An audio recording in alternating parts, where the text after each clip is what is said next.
A massive conversation within the media around Black British identity is regarding criminality. You'd be surprised how many people cling to this black on black violence narrative. It was really something that took me aback, especially given the response to my last video. There is a fundamental idea that we, as Black people, are playing a massive role in how the British media views and presents us. But this isn't even true. The idea of black on black violence is rooted in this 19th century pseudoscientific gene-based racism. Black people are genetically violent, so it actually doesn't make a difference. The black on black violence narrative is literally rooted in that history of empire, in that sort of inherited historical guilt, in that fear, and in the sense that Black people are just irredeemable. Black on black violence is a catch-all statement that doesn't really mean or represent anything. I say that to say that it's not an explanation for the existence of crime. It's identifying the race of both parties involved and pretending like it's an explanation. Nobody says white on white crime or Asian on Asian crime because that would be silly. The term black on black crime exists because blackness is seen as the inherent explanation, creating scenarios where we don't have to address the reasons for this crime, the social or economic conditions which led to this crime. It allows us to hand wave it away and individualize it, putting the onus solely on Black British people to fix their issues, and in some ways, the British media to benefit from that division. Politicians queued up to tell us that rap music was the cause of the problem, but the whole idea of black on black crime has been falsely created by the police. They don't count any other types of crime like this. You don't hear a burglary being white on white crime or fraud being rich on poor crime. Police Commissioner Paul Condon responded to the McPherson report by launching Operation Eagle Eye, with the claim, very many of the perpetrators of muggings are young Black people, and I am asking for cooperation for the Black community to support that. He couldn't produce any figures to support this, because even a simple Google search would tell you that most of the crime within the UK isn't even committed by Black people. Yet despite being such a minuscule part of the British population, they're still targeted, they're still disproportionately searched, and there's still this narrative that Black British people are just inherently more violent. And that's kind of what I want to discuss today. Why does this idea exist? What divisions exist within Black British communities? And what role does the British media play in this image? Let's talk about it. The idea that there's no division within Black British communities is fully just a lie. I'm not so far gone that I'm not going to acknowledge that there's generations of tension within these communities. A conflict that has existed from the Windrush generation of Black British people was between people from Africa and people from the Caribbean and Jamaica. This takes on a couple different forms. We have Africans versus Caribbeans, Nigerians versus Jamaicans. They're all different variations of this dynamic. Dealing with my dad's side of the family was not a joy either. At every wedding and funeral, people were quick to give the cold shoulder as the elders thought of me, my mother and siblings as lesser, dirty Jamaicans. Growing up in the noughties, I don't understand why the noughties is called the 2000s. Like, I get it, but I don't. Growing up in the 2000s was a difficult time from an African-British perspective, as this was the time UK garage was going into decline, and the sound of Black British music was still very Jamaican-dominated, and still had very Jamaican influences, and it still wasn't cool to be African. See, there were stigmas around both cultures, but why did these stigmas exist? People from the Caribbean and Jamaica arrived in 1948. That leaves over a decade and a half of Black Caribbeans and Jamaicans finding their place in this new Britain, the ruins of an empire. I'm looking at this from a diaspora perspective, so I'm thinking, what did Africans see when they came to the country? How were Black British people at the time portrayed and presented, and how did that narrative affect the perception of people from the Caribbean? They were presented as a problem. The absence of official information merely provided a vacuum that was filled with alarmist sections of the media and certain politicians. Most notable along the latter were Cyril Osborne and Norman Pennell, who drew attention to Britain being swamped with dark-faced migrants, whose alien cultures and lifestyles posed a threat to traditional standards and values. But we could go even further. In 2005, files released from the National Archives revealed the extent of prejudice held in the London Metropolitan Police towards the Windrush generation in the 1950s. And the way these officers described what they would dub West Indian immigrants feels very familiar. Specifically, it feels familiar to how older generations of African people described people from the Caribbean and Jamaicans. Those very same stigmas.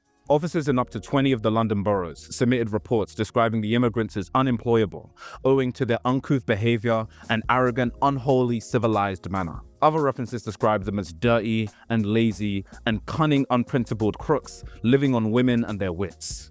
This is textbook institutional racism. And if the enforcers of the state are saying these things, what does that say about how Britain viewed Caribbeans and Jamaicans? And how would that affect how Africans, who in large quantities followed suit 10 years later, would react to that? What did the other guy say again? That Jamaicans were seen as dirty and uncivilized? Why does that commonality exist? See, one would have you believe that Africans already had their own ideas of people from the Caribbean and Jamaicans, but evidence shows that it's far more likely even, that they adopted the pre-existing stigmas Britain had on them. And what does that say about how this divide was manufactured? I want to return to something Akala said about how black-on-black crime as a narrative is a remnant of the empire because the problem is inherently seen as blackness. The files show that the Met Police had an almost obsessive preoccupation with the fact that some West Indians, some people from the Caribbean, some Jamaicans were dating white women. And I want you to think about how this is worded here. I think if we were honest with ourselves, that we'd admit it would be a bit of a shock if we were told that our sister or daughter was going to marry a colored man. With me here is Mr. Jackson from Jamaica, with his English wife Olive and their 3-year-old son John. Some accused the newcomers of accosting decent white women and living off the immoral earnings of prostitutes. Officers found interracial relationships particularly dangerous. One policeman, writing in 1952, complained, "Unfortunately, as the law stands at present, it's difficult to obtain sufficient evidence to bring these loathsome creatures before the courts. What will this mean in the future? I dread to think, if they breed at the same prolific rate as in their own countries." Which is, wow, right? But think about the image of people from the Caribbean now. It's hypersexualized. There's still a stigma that they only like white women. But a lot of these narratives were derivative of racist state institutions. Then there's the eugenics element. The issue isn't just that they're dating. It's the interracial offspring. It's the blackness. That blackness was the inherent thing to dread. Racism was rife within the UK. And this was the backbone that Africans were being introduced to. All these institutional narratives around the inherent criminality of people from the Caribbean and Jamaicans. By December 1953, there were 5 internal Home Office reports into colonial migration, each of which had drawn associations between the supposed laziness, ill discipline, and low intellect of colored workers. It couldn't be the fact that the country wasn't providing opportunities for these people. It had to be the fact that they were lazy. It couldn't be the fact that they weren't providing food or housing. It had to be the fact that they lacked discipline and intellect, and that's what leads them to crime. These narratives were pushed for over a decade, and as a result, a lot of African people, when they did finally come over, internalized them. Now, when the first generation of Africans arrived in the country, there were a few things made quite apparent to them. 1, black people were being criminalized quite a lot. And 2, a foundational backbone of black British culture after the Windrush was Afro-Caribbean. Imagine you come into this country and you find black people from a different culture than your own, and you're told they're lazy, violent, overly sexual, and lacking in intelligence. Given the backbone of chattel slavery, Eurocentric ideas of intelligence, and the necessity to prove our worth in working to rebuild the country, what do you think the narrative is going to be? What do you think the perspective is going to be? Well, we're not like them. We're better. And these ideas were internalized by an older generation of Africans. And this created an interesting divide, because people from the Caribbean were criminalized. Africans, be it Nigerians, Ghanaians, wherever, we didn't want to associate with them because the British media associated people from the Caribbean and Jamaicans with criminality. Hi, Dad. Dad, I've got my boyfriend here today. Jerome. Hey. This is Jerome. We've been for a year now. Yeah, come on. Yeah. We're safe, boss. You good? Dad, I genuinely do love him. I need to feel it, fam. You bring a Jamaican to my house? You stupid! Jesse, you What stupid! your fault, sir? Not saying hello. What one? Then tackle back. I want to tag on my leg. No, man, ain't got no tag on my leg, man. Pops, man, I want pops, man. The media demonized them, hypersexualized their culture, and presented them as troublemakers. Children were encouraged to not associate with the other culture because of these stigmas. But now, this has created a really interesting dynamic, because despite being criminalized, Jamaicans and people from the Caribbean were being exoticized. And the fact that people, so you've got these two forces, you've got on the one hand the fetishization, and then on the other hand, it's you don't realize half of your night out is the way it is because of us. But then you want to turn around and say that we're slack, that we're loose, that we're this, that we're that. You want to say these things about Caribbean women. You want to say, oh, I could never take one home. And then there's that thing, that unresolved thing of, we know that your families may have even been talking smack about us when you were growing up being told, don't hang around with us, don't date us. Now you've come out the other side and everything's cool, but you this stereotype that you have about our music is reopening old wounds that were never actually properly healed or resolved anyway. Let me give you an example. There was a show called My Crazy New Jamaican Life on Channel 4 in 2013. Don't try to find it. The bio for the show reads, meet two white British women with a love of all things Jamaican. Debbie and Holly are immersed in or passionate about Jamaican culture, from X-rated bashment styles to food, patois, or having a family with a Jamaican-born man. As you can probably imagine, there was pushback. You can't find this show anymore. It's not even on Channel 4's On Demand. It's gone. British media control is incredible. There is no war in Ba Sing Se. But the critiques of the documentary still exist. It took an element, and a generally negative element at that, and expanded in depth on this element, and then labeled this element as a sum of the entire culture. My Crazy New Jamaican Life insinuated that men having children with multiple women is inherent in Jamaican culture, and that is most definitely a false representation of our culture. There is a pressure for ratings, not only to compete with the BBC or ITV, but content on different platforms. This type of programming is easy to make, sensational, and reinforces stereotypes. What we call Jamaicans being the cooler idea of blackness is really just exoticization. And these ideas were pushed by the British media for profit. Me have 6 letters in my word, and my word is buckle. Like, you know, when you have a nice buckle of Guinness, that's a vibe still. Burn these letters and things and let's shake a foot. Come on.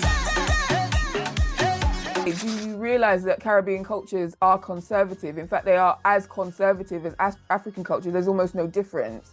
The fact that the pop culture is what you're seeing. You're seeing Vibes Cartel, you're seeing Shensia, you're seeing Spice, and you're thinking that this is representative of everybody, when that music is subversive back home. There are constant calls for it to be banned. There are constant calls for slackness to be banned.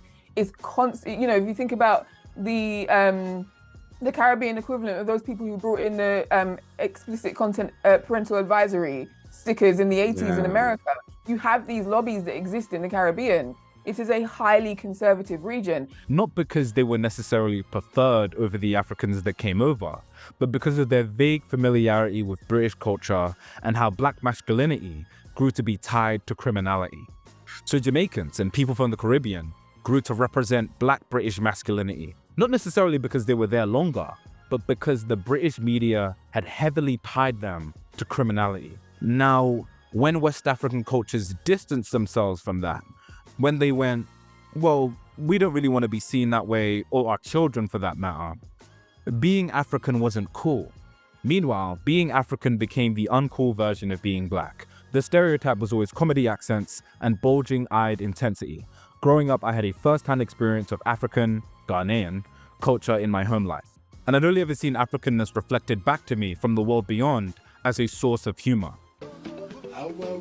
Hey man, hold on man, hold the fuck on. Like an elephant. Captain don't want to hear that Zimbabwe, shit. Well, unfortunately, as you know, I have only one bathroom and I'm not prepared to share it. And I'm not prepared to share my part of the bench. Oh, you Africans, you got the largest continent in the world to sit around in and you have to come all the way to Peckham. I remember growing up and a big deal was being a fob.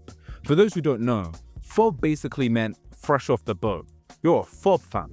It was an insult literally used primarily for African people to make fun of their different cultural sensibilities and their struggle acclimating to British cultural norms. This might sound really reductive, and it was, but we used this as kids. Fob as a slang term was a big part of my childhood in primary school. The fact that children barely over the age of 10 were making fun of each other for being fresh off the boat speaks directly to how divided some of these cultures were. Some of this wasn't even between people from the Caribbean and Africans. Some of this was just African to African. There were layers to this because nobody wanted to be a fob. Nobody wanted to be the guy, quote unquote, fresh off the boat with no idea how to function in British society. I'm jumping ahead here, but do you remember Don't Jealous Me and Mike's comedy? I'm confused. Are you feeling well? Am I feeling well? Me? Let me just check my temperature. Help me check to see. Are you the one that's feeling well? 5 minutes, Nana. Is this the last supper? Oh, snap. I didn't even know that was 5 in there, my bro. Pardon? I think someone's doing juju. Like, how did 5 get in? Oh, you think somebody's doing juju? Yeah, probably. Maybe it's your mom that is doing the juju. You see what I'm saying? You always gotta take it to the mums and that. Why can't I make disrespect in your mum? Listen, don't hype to me. I've removed all the meat from brother, the meats are chunky. I thought that was 2, bro. Shut up! You hungry senseless caterpillar. Kilode, why are you fighting? Mommy, you didn't tell me we're living with a cow. They occupied an interesting space derivative of this culture. Both of them, like many others, were parodying a caricature of the first generation Nigerian. It was a caricature of the fob, and I distinctly remember how popular these videos were around the time. And I imagine in part because it was funny to make jokes at the expense of African people. Now I like these man. Joke what, Dad? Do you lick a dick a day? Do I lick a what? No, Dad, I said, do you lick a dick a day? Lick a dick. Are you stupid or something? I'm not really saying this to throw shade, but I'm more making a point about where we were culturally. Fam, do you remember Blick? You're Blick, fam. Blick is black in the extreme. The darkest person you know would call you Blick, because it's not about how dark you are. It's just the shame in being associated with blackness. And who really made us hate our own blackness? Who positioned being African as a joke? I bring up these stories and narratives so we can make sense of this division a little more. Is it that black people are just naturally inclined to commit crimes against each other? Is it that we just have so much unresolved beef that we took the Great Britain, inherent to our blackness? Or is that division between black British communities a product of Britain's colonial rule? Is it a product of the narratives that these institutions, designed to protect us by the way, have perpetuated? Is it because in exoticizing people from the Caribbean and Jamaicans, in parodying and demonizing African people, in criminalizing black Britishness, that these divisions exist? And is engaging with that ducking responsibility? Or is it getting to the root of the problem? For the record, exoticizing is not better than demonizing because they're both dehumanizing. It's important to note that regardless of who's being depicted, the average British white person cannot discern between a Nigerian or a Ghanaian or a Jamaican. In Ambiguous Ethnicities, which explores the inter-ethnic marriages in Brixton, Susan Benson reiterates this view. She suggests that although both groups appear to be indistinguishable to many English white eyes, and may reside in similar areas, they regard themselves as very different people. I say this to say that despite the British media targeting and parodying black British identity in different ways, the average white consumer cannot discern between us. So whatever narrative is being presented, we all ultimately suffer from it. The tension between both these groups is documented throughout the country, but it's the way it's documented that's interesting. In late 2001, Black Britain, a Channel 4 documentary, indicated that in areas with populous African and African Caribbean communities, levels of conflict were notably high. This was evident in some areas of southeast London, and it was suggested that tensions were worsened in the aftermath of Damilola Taylor's tragic murder in 2000. Damilola Taylor's story is a sad one, but speaks to a more recent example of how this relationship had worsened for a number of years. It was a young Nigerian boy who the media made sure to be very clear was attacked by 2 Jamaican teens. What you doing with that? Well, I can't buy milk for my mum. I told you this job is racist. I'm calling the police. Why you calling boy them for? He's a prick. I'll give you a proper reason to bowl 999. Excuse me. Mr. Taylor, what's good? Yes, Mr. Taylor. Pick up that milk. No? This fool's always trying to disrespect, man. This moment brought a lot of attention to the idea of there being an interpersonal conflict within the black diaspora. It's honestly really surprising how invested the British media was in this issue, but the more I examine the context, I do have some ideas. It goes without saying that I mourn for the family of Damilola Taylor. I cannot imagine what they must be feeling and how this ties into some of those ideas within kind of that previous video. But moments like this, media campaigns like this, speak to why there's mistrust within our communities, because the media plays directly into this narrative. If you fight fire with fire, you will always be fighting. Well, that's life in the ghetto, isn't it? Ghetto? If it's that bad, why do you spend so much time on the streets? Oh, my mum won't buy me a PS2. Oh, free! Howard. Oh, that's what we got, man. And it's free. What about school? I flop my GCSEs. My school won't let me take them. Say I'll drag down the percentage grade or something, bro. So you just spend your days getting high and in mischief. All of a sudden, we're left talking about whether there's a rift between Britain's West Indian and African communities, and most importantly, whether they're to blame for the killing of this little boy. Next thing you know, activists on either side receive phone calls from journalists, leading questions to put up to them. All West Indians are troublemakers, says the Nigerian one. Nigerians are just arrogant, retorts the Jamaican. Divide and rule was always the colonial way. It's so weird. Watching this true crime almost feels like a very earnest attempt to capture what it's like growing up Nigerian in Britain. I wasn't. I was born in Nigeria. The best I can do for you is to see if there's any emergency shelters available. But then you said you were married. Yes. Shelters are for single mothers. Please. We are currently squashed in my auntie's living room. My mother is sleeping on the floor. Well, I'm sorry to hear that. But to be blunt, you have two options. Continue where you're staying, or go back to Nigeria.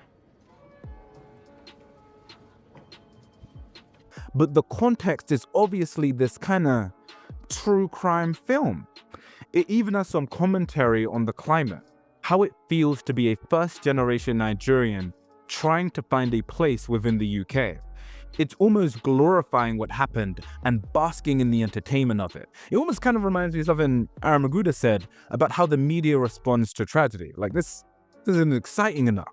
But it was like a mini-series.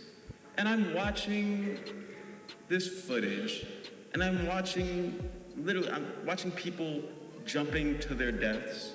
And there's this music, this John Williams style music sort of swelling underneath it. Like, who's in the control room like, yeah, we gotta sort of punch this up. We gotta figure out some way to get them into it. We need some music. Because it just doesn't have enough drama alone.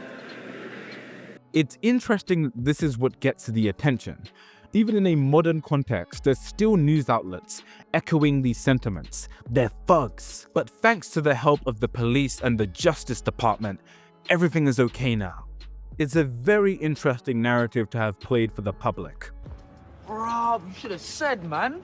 It's Libby's what them peeps into little Damilola. Damilola. That's what I said, bro. If Damilola wasn't my son, what would you have done to me just now?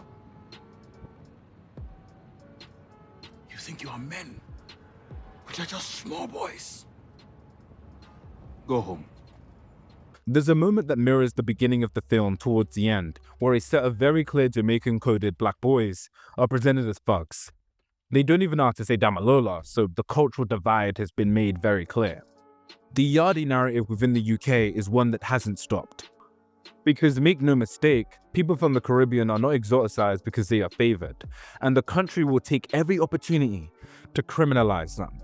I use this to make the point that the divide between Africans and Caribbeans isn't something we're unaware of, both culturally and socially. But I'd argue that the British media is a big reason why, because there's financial and political incentive to play into this narrative. When a public spat took place between Diana Boots and Lola Ayorinde, two black politicians from Jamaican and Nigerian backgrounds, respectively. An article written by a Boot entitled, "Think Jamaica is Bad? Try Nigeria." Soon after, the politics show aired a televised debate around the tensions between African and African Caribbean communities in Britain. Once again, there were suggestions that poor relationships between the groups had been long-standing and in some cases, deepening. The idea that the divide and misunderstanding between African and Caribbean cultures is really just spectator sport in British culture, one that positions us as the victims and our own perpetrators, one that celebrates Britain and its vengeful justice system for bringing peace to black-on-black violence. There was a massive push to criminalize the UK drill scene because of the violence within the lyrics. Now, for the record, I'm not really big into drill, as in everyone was using the same flow and the same beat, and it kind of got a bit tired, I'm not gonna lie. But what was equally dumb was trying to criminalize an entire genre of music, heavily tied to young black people. Drill music has been cited in numerous trials with at least 70 cases between 2020 and 2023, using drill lyrics and videos as evidence. Most defendants in these cases were young black men or boys. Trying to use art as evidence in a trial is a very slippery slope, especially in how we understand joint culpability. UK drill is violent, but so is rock and punk and metal, yet the only conversation we're having is solely around UK drill. Why?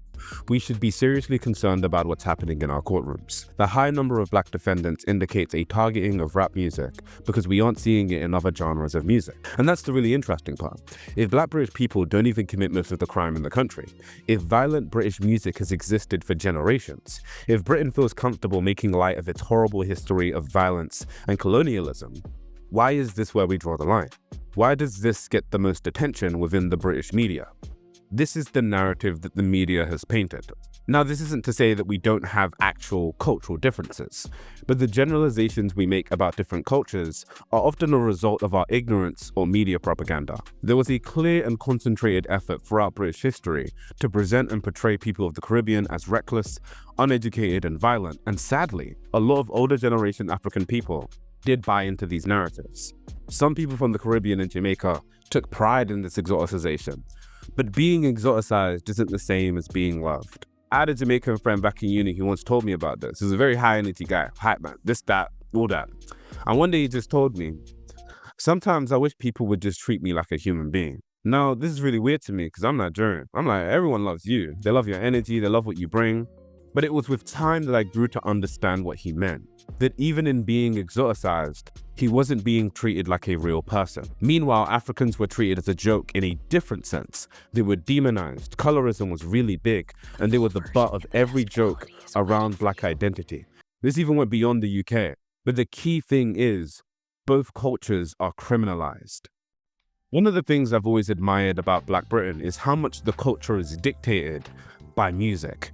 A big reason is because of how centralized and controlled the British media is. But it's very hard in this digital age to control what people are listening to. It's part of why I still think there's a lot of value in the UK drill scene. It speaks to some people's realities. It's an expression and escape. Afrobeats and Afro swing grew in prominence. People started rapping and singing using their native tongue.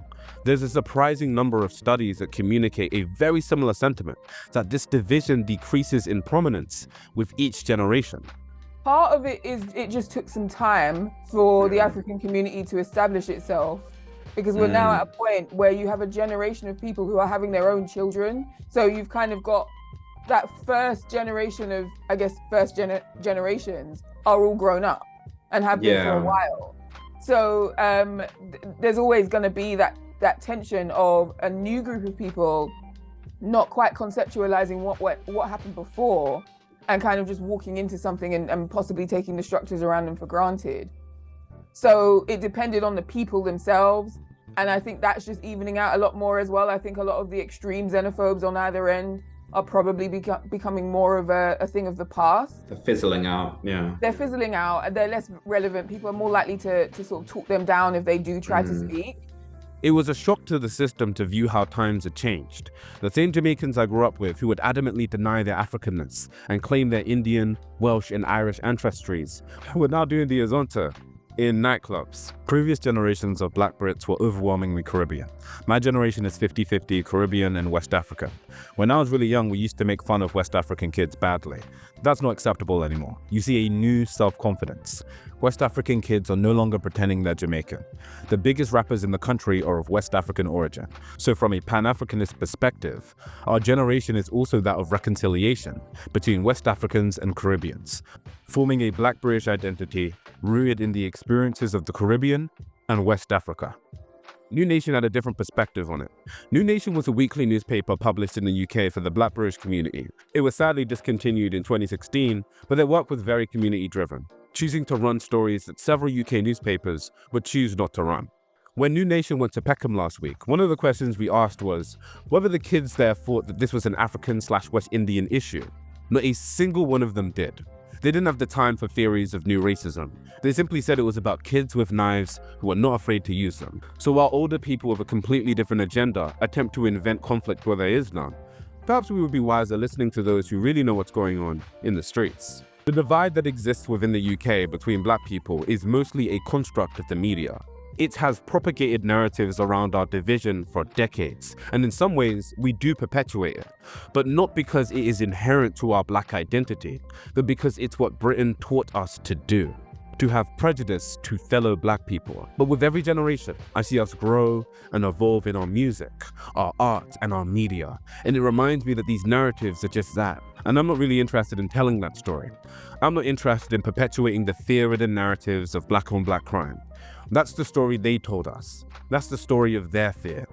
The story of the Black British diaspora is one of defining our culture in the ruins of the empire. That no matter how hard we were told to hate ourselves, despite one thinking that it maybe would make more sense through the decades that we would hate each other even more, that we've only grown to embrace each other with time.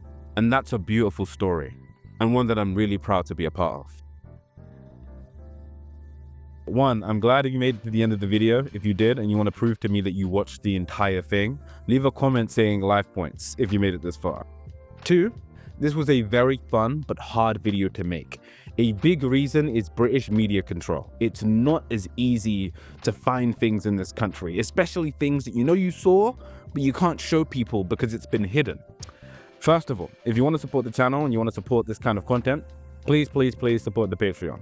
It's very time consuming, but also very rewarding, because Black British history and documentation is something that even UK academia really struggles with. We barely have any of it.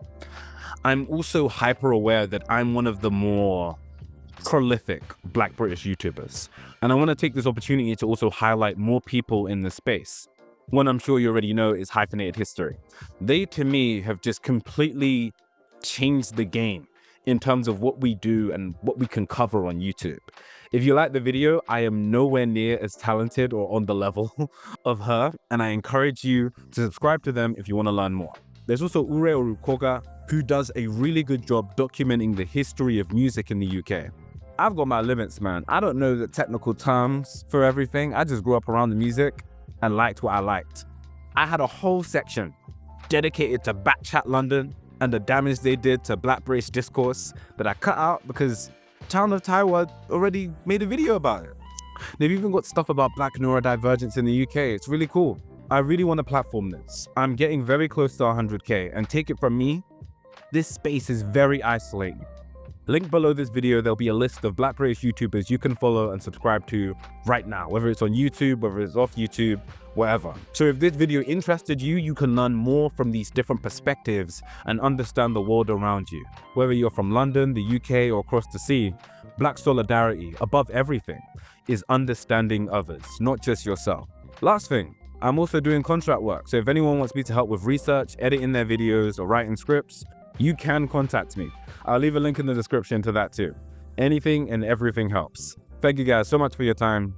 Take care.